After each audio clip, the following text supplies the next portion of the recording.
कैसा हराया कैसा हराया।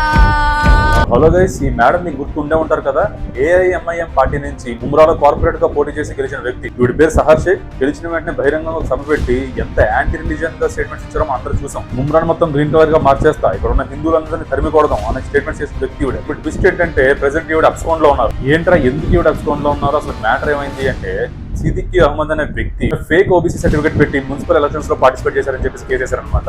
పోలీసులు ఇన్వెస్టిగేషన్ వచ్చేసరికి ఈమె అబ్స్కౌండ్ అయిపోయింది. ఈ మాత్రం దానికి ముమ్రాన్ మొత్తం గ్రీన్ కలర్ గా మార్చేస్తా, ఇక్కడ ఉన్న వాళ్ళందరూ తరిమి కొడతాను అంటే స్టేట్మెంట్ చేసి మత కల్లోలాలు రెచ్చగొట్టడం తప్పితే ఏముండదు. వాళ్ళ పార్టీ వాళ్ళకి తెలియకుండానే జరిగిందంటారా? ఫేక్ ఓబీసీ సర్టిఫికేట్ పెట్టి ఎలక్షన్స్ లో పార్టిసిపేట్ చేసినా సరే పట్టించుకోలేదంటారా? ఆ రోజు ఇప్పుడు చేసిన స్టేట్మెంట్ కి నవరీత్ రవీణ గారు స్ట్రాంగ్ కౌంటర్ కూడా ఇచ్చారు. సో ఇంతకు ముందు చెప్పినట్టే ఈ దేశం సనాతన ధర్మం మీద నడుస్తుంది, దాన్ని ఎవరు మార్చలేరు.